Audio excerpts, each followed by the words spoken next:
Ciao ragazzi, oggi super mega recensione. Crane Brothers mi ha mandato 2 paia di pedali e un paio di scarpe. Oltre alle scarpe che adesso vedremo insieme, mi hanno mandato anche un paio di pedali di Danny McCaskill e in più mi hanno mandato anche gli Stamp 1, che sono quelli un po' più economici, sempre della serie Crane Brothers. Quindi adesso voglio fare una comparativa tra questi 2 pedali con la coppiata di queste nuove scarpe.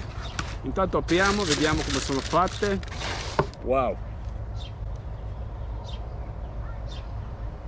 Hanno una suola completamente diversa dalla mia 510, in più ha questo sistema di allaccio molto veloce rispetto ai miei lacci classici della mia scarpe 510. Facendo una comparativa con le mie vecchie scarpe, a parte i laccetti che danno fastidio magari quando si pedala, si possono slacciare, quindi ogni tanto mi devo fermare per questo problema, mentre il sistema di Crane Brothers ha questo pomello che si chiama boa e praticamente tira i laccetti a forma di filo, in più ha questo strap molto veloce per fissare la nostra scarpa. Cambia moltissimo il battistrada, sono completamente diversi, in più la punta di questa Crane Brothers è molto rigida, quindi in caso si colpisca qualche sasso lungo il percorso abbiamo una protezione, mentre su questa scarpa non l'abbiamo, abbiamo il tessuto, quindi ogni tanto ricevevo dei colpi sulle dita e mi faceva male. Diciamo che non tutti i modelli di 510 sono uguali, questo è il modello freeride ed è appunto un po' più libera per avere più movimento sulla scarpa. Qui invece abbiamo proprio la protezione sopra, un po' più rigida, e questo sicuramente salva contro i colpi. Quindi adesso non mi resta altro che andare a provare le scarpe nuove della Crane Brothers insieme ai nuovi pedali Stamp 1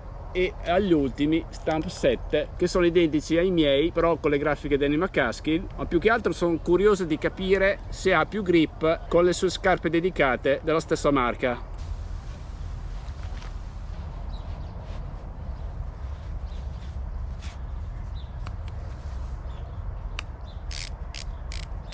Vi faccio vedere le differenze. Abbiamo il plantare più stretto della Crane Brothers rispetto al pedale della 510. Chiaramente questa scarpa sono molti anni che la utilizzo, quindi un po' si è deformata, però la Crane Brothers la sento più unita al piede e questo credo che sia un vantaggio con i pedali flat. Come avete visto, io utilizzo sempre i pedali flat perché mi trovo benissimo e lo consiglio ai principianti oppure chi non è molto esperto con la mountain bike, perché con i pedali liberi ci sentiamo più sicuri quando facciamo i tracciati in mountain bike.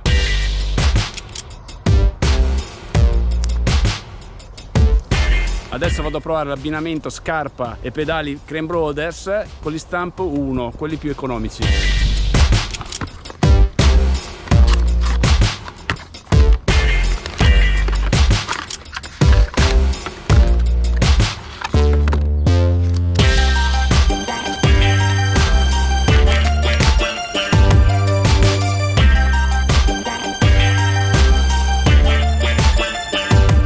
I miei Stamp 7 sono rimasti integri, è circa un anno che li utilizzo e sono perfetti, anche tutti i pin sono al suo posto. Ho colpito varie volte delle rocce ma non ho avuto mai nessun tipo di problema. Mi raccomando, utilizzate sempre del grasso quando montate i pedali nuovi, così evitano di grippare sulla pedivella.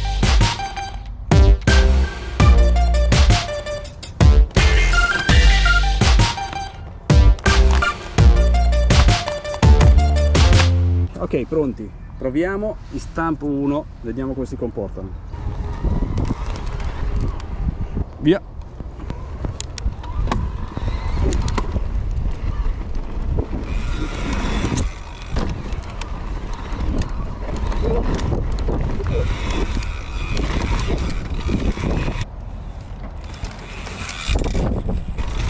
Yeah! Riproviamo.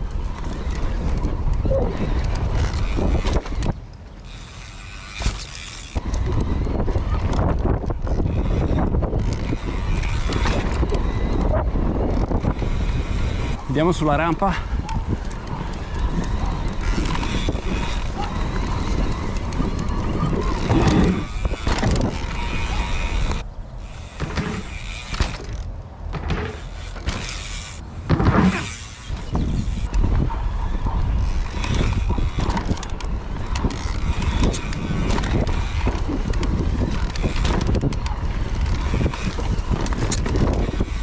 Ottimo grip.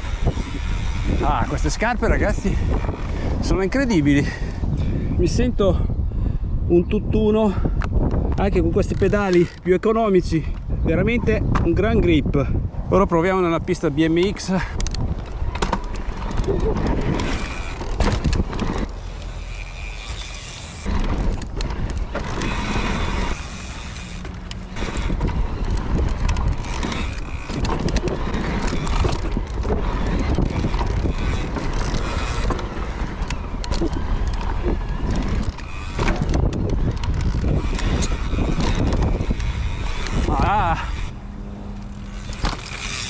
Sì, ragazzi, c'è molta differenza, la sento tutt'uno, non mi si muove e quindi hai molto più feeling a contatto con i pedali. Una cosa che ho notato rispetto ai Stump 7 è che nel mezzo sono un po' più alti, questa zona qua, e quindi rispetto agli Stump 7 sento che il piede non fa tanto la conca. Quindi una delle grosse differenze tra i due pedali sicuramente è quello, e adesso vado a montare i Stump 7 perché sono curioso di vedere proprio questa differenza tra gli Stump 1 e gli Stump 7. Stavo guardando le differenze tra i miei Stump 7 e quelli nuovi di Danny McCaskill e cambiano praticamente solo le grafiche, chiaramente molto più bello rispetto alla versione standard. Vi faccio vedere appunto le differenze. Come vedete, lo Stump 7 nel centro è praticamente più concavo e più basso, mentre lo Stump 1 è più grosso nel centro.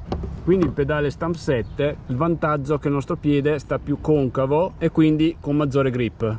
Ci siamo ragazzi, adesso ho montato gli Stump 7 e sono super curioso di provarli.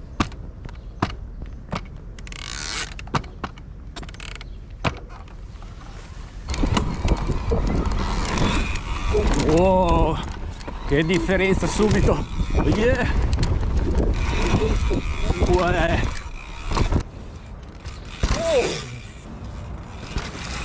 Molta differenza ragazzi, incredibile. Sembra che ho lo scotch attaccato ai pedali. Ora vediamo sulla rampa. Yeah. No, altra storia ragazzi, altra storia.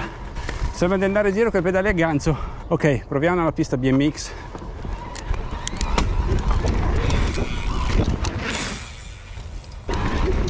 Ah, non c'è paragone.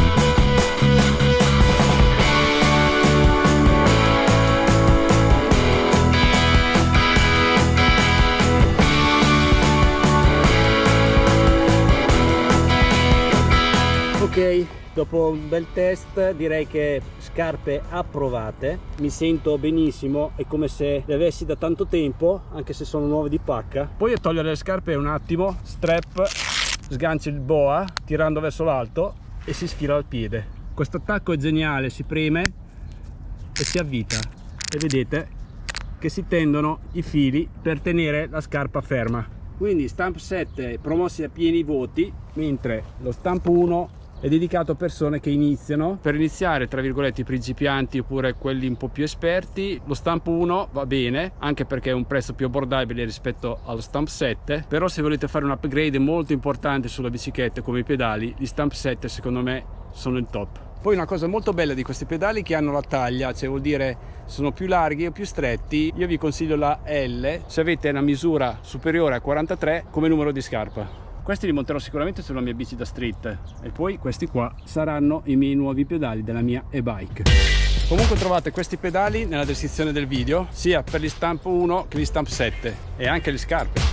Come immaginavo, i pedali Cream Brothers insieme alle scarpe Cream Brothers è una coppiata vincente.